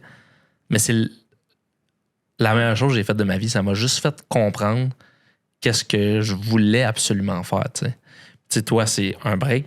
Tu continues à la pige. Mais justement, ça te remet... Moi aussi, c'est un peu le plateau, là, comme tu as dit tantôt. Puis c'est comme ça te remet en perspective de faire comme... Ah, mais je fais ça depuis 8 ans pour plaire à des partners, plaire... Tu sais, comme... Est-ce que je m'écoute vraiment? Peut-être pas, tu sais, finalement. Ouais. Puis finalement, t'es comme, hey, moi, je veux pousser dans cette direction-là, puis tu t'en vas là. Fait que je pense que c'est toujours bon de faire un reset. Tu l'as fait toi aussi dans la pandémie. T'es comme...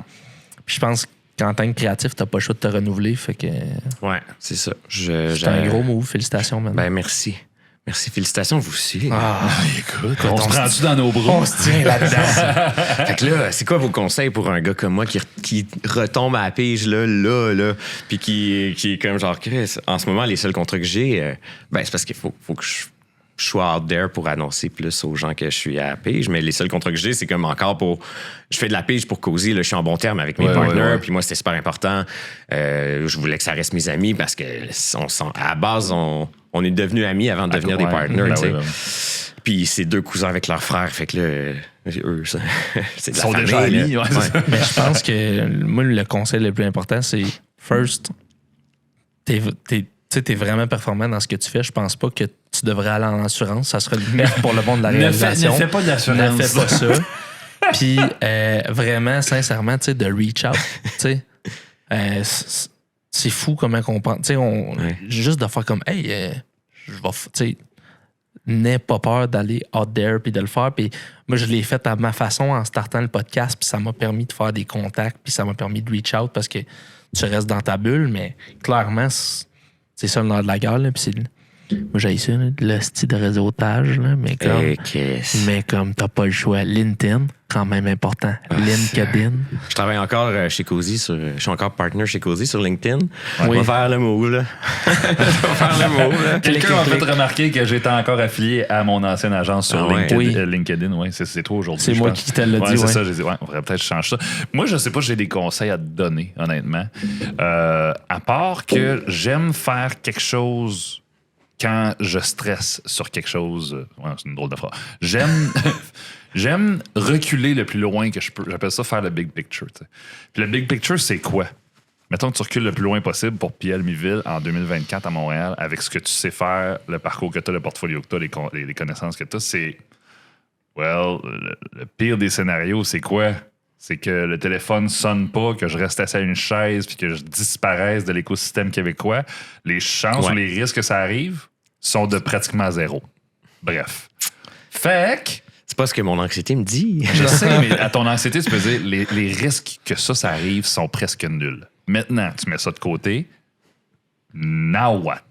Est-ce que je me concentre sur ce que ça me tente de faire? Est-ce que je me concentre parce que j'ai de l'alimentaire à rentrer pour de l'argent, par exemple? Est-ce que je fais un ballon des deux? Si oui, à quel ratio?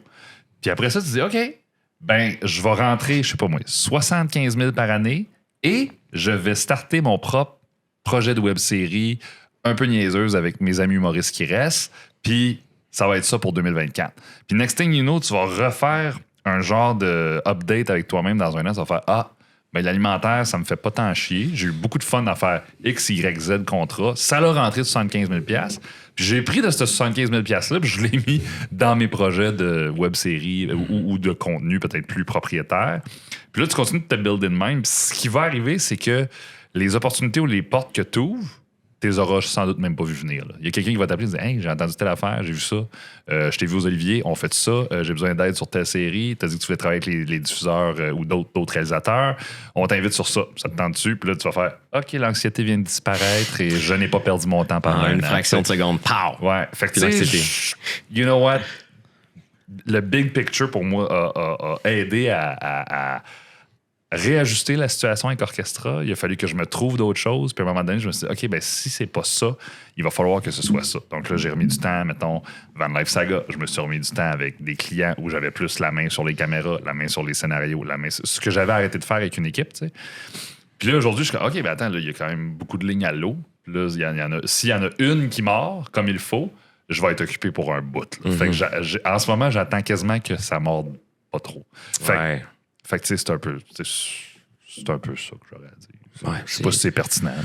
Ben, pas vraiment, mais si ça vous aide à la maison, à ceux qui nous écoutent, écoute, on va prendre ce qui passe. Là. Non, mais ouais, c'est cool. Je suis confiant. Dans la vie, je suis anxieux, mais je fais confiance à l'avenir. C'est un peu pour ça que quand je me suis inscrit en communication, puis je m'étais dit, hey, j'aimerais ça devenir réalisateur. Puis je comprends bien les caméras, je suis bon là-dedans. Je pourrais peut-être aussi devenir directeur photo. Puis vite, je me suis rendu compte que non, directeur photo, pour devenir ce que je voudrais devenir, ça prend une autre mentalité. T'sais. Moi, j'étais plus dans la mentalité idée, histoire que juste image. Ce qui fait que bien vite, je me suis dit, bon, mais si je deviens pas réalisateur, je vais retourner vouloir devenir pilote d'avion, puis là, ça va être mauvais pour tous les passagers. Non. Non, comme je t'ai dit, avec les années, j'ai compris que je serais pas un bon pilote. OK. Je pourrais le piloter, là, mais je sais pas. C'est parce que c'est trop rigide, je pense, dans C'est un peu rigide. Ouais. Puis moi, je peux pas suivre, je peux pas suivre la rigidité, le réglementaire. Ouais, le réglementaire, puis l'autoritaire. Je suis plus genre go with the flow feeling. Fait que c'est ça. C'était quoi la question? Mais anyway, ton premier grand move, c'était de venir sur le Stoke Podcast. Oui, un autre conseil. J'avais supplié pour donner. Un autre conseil, c'est écris-toi donc 50 défis. Ça m'a inspiré, ça. 50 affaires connes, vraiment connes. Puis dans ma liste, là, je vais te le dire, il y a contacter quelqu'un dans la Silicon Valley pour aller passer une journée dans les bureaux de XYZ applications. Juste faire ça. S'il dit oui, après tu le ghostes parce que t'es comme... Non, mais s'il dit oui, je suis comme, OK, mais là, j'ai l'option d'aller en Californie, chez Facebook, regarder comment ils gèrent la plateforme. T'sais. Fait que, ça, c'en est un fail qui est sur ma liste. Il y en a d'autres, c'est comme... parle à tel acteur aux États-Unis, puis essaye d'avoir 60 secondes au téléphone avec lui. T'sais. Fait que, whatever. Fait que là, faut que je hustle quelqu'un qui a le numéro de quelqu'un, qui a le numéro de quelqu'un, qui a le numéro de quelqu'un pour peut-être avoir quelqu'un au téléphone. Fait que, tu sais, juste ça va sans doute te pousser dans un coin weird. Tu vas faire, ça, c'est intéressant, maudit. Les gars, je suis tout nu à Montevideo! Yeah, je vais essayer de retourner. Je suis retourné dans mes origines! Yes! Fait que, tu sais, ça pourrait être intéressant. Écris-en 50, puis à un moment donné, tu fais comme, je vais essayer ça, ça va être drôle. Ouais, OK. Ben, tu sais, tu dis ça au gars que, genre, qu'il a toujours eu peur de, genre, je me rappelle une fois dans un resto, je suis comme, la serveuse elle est cute. Puis là, mon ami, il écrit mon numéro de téléphone sur la facture. Puis comme, je vais lui donner ça pour toi. Ou, tu sais, genre, donne-y ça, donne-y ça. J'étais comme, non! Non! Beaucoup trop peur du fail et du rejet. Ça me ferait du bien Ben, de l'accepter puis de vivre avec, c'est comme pour vrai, c'est libérateur. Là. De te faire dire non 50 fois. Ouais. Quand quelqu'un te dit non après, t'es comme j'ai tout essayé, oui, je me suis fait dire non de toutes les manières possibles, dans toutes les langues possibles. Fait que si le projet que tu pitches à X, Y, Z à Montréal ne marchera pas, tu vas faire hey, next, c'est pas grave. C'est bon ça, parce que j'ai de la misère à me faire dire non, puis j'ai de la misère à dire non aussi. Faut que j'apprenne à faire les deux. Puis dans un brainstorm aussi, on sait que le mot non, c'est à proscrire parce que genre, tu lances une idée, non. On fera pas ça. On fera pas ça, puis là, tu te casses les jambes de la personne, puis elle veut plus parler. Puis, mais c'est un mot que je dois apprivoiser. I gotta tame the no. On peut vraiment être surpris du résultat. Tu sais, moi, quand j'ai commencé chez Orchestra, là, on est dans le personnel. Là, on est fou, let's go. Hey, on est dans le deep end. On est dans le deep end. Yes, quand j'ai commencé chez Orchestra, j'avais pris 60 livres dans cet été-là. Puis j'avais une confiance en moi de moins 100. Là, à cause d'Orchestra? Non, avant. J'ai rien eu à voir là-dedans. Avant de rentrer chez Orchestra, je m'étais fait laisser par une petite copine, puis j'avais pris du poids énormément, puis j'avais eu la job chez Orchestra en même temps. Puis, tu sais, c'était le début de mettre notre image sur les réseaux sociaux, tu sais, fait que j'avais une image d'un gars qui ressemble à X, puis là, je venais de prendre 60 livres, puis les deux bozos arrivent dans mon bureau, puis ils me disent « Hey, fais le festival d'humour de Gatineau devant la caméra. » Puis ça, sérieux, c'est un life-changing moment, là, ça. Je me rappelle de me dire... This guy. Non, puis je me rappelle de me dire... Faudrait que je dise oui plus souvent, puis que je tente des choses plus souvent qui me sortent de ma zone de confort. Puis ça, ce moment-là, ça avait été ça. Puis c'était comme... Je te jure, là, j'avais crissement pas envie de faire ça. J'étais une petite voix dans ma tête qui était comme fais-les, man, fais-les. Puis sincèrement, s'il n'y avait jamais eu de festival d'humour de Gatineau en avant de la caméra, etc., il n'y aurait pas de Stoke Podcast. Il y a comme. Fait que je pense que c'est important de prendre des chances. Puis de. Ouais, même si t'as pas tous les morceaux, tu viens de le faire. De sortir de sa coquille, de sa zone de confort, puis d'essayer des affaires. Puis moi, je crois en toi, puis elle. Jay, tu m'inspires. En fait, moi, je vais être honnête avec toi. Là, je suis quasiment énervé de voir qu'est-ce que tu vas faire next. Parce que à date, là, je t'écoutais parler, puis toutes les fois où tu as eu un pré-plateau ou un plateau, tu as fait de quoi? Puis là, c'était comme je vais acheter une caméra. Je vais laisser faire la science pure. Je vais faire ça. Je vais m'équiper avec des gars pour faire. Je vais parler aux humoristes. Si. Next affaire, c'est que mettons qu'on se reparle pas pendant 4-5 ans, ça me surprendrait même pas de faire un show réalisé par Pierre-Luc Méville, ça vient de gagner à Cannes. Je suis comme, here we go. C'est ça, il est He's reparti. back. The man is back. Je suis sûr et certain que c'est ça qui s'en vient. Ouais, mais Cannes, c'est pas assez haut pour mes ambitions. Let's fucking go, man. Let's go. Let's go. Fait que... Qu'est-ce qui se passe prochainement? Comment on te rejoint? Comment on travaille avec toi? Sur quoi on peut te mettre comme projet? Dis-moi ça. Hit me up sur le réseau Truth Social.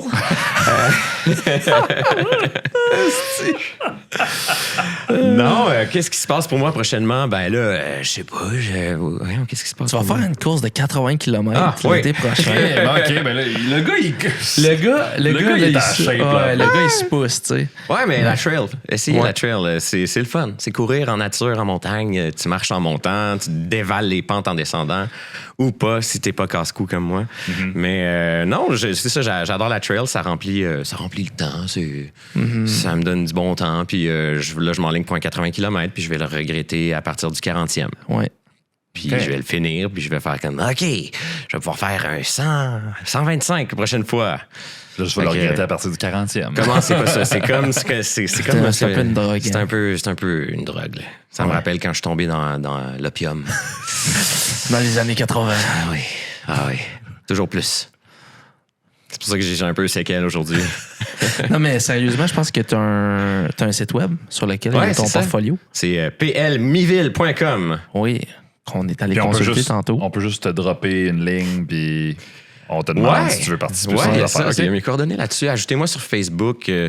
Si vous n'êtes pas... si c'est votre vraie photo puis votre vrai nom... appelez-moi. je suis un boomer sur Facebook. Non, Instagram, PLMeville. Ouais. Puis c'est ça. Oui. J'habite... Voici mon adresse.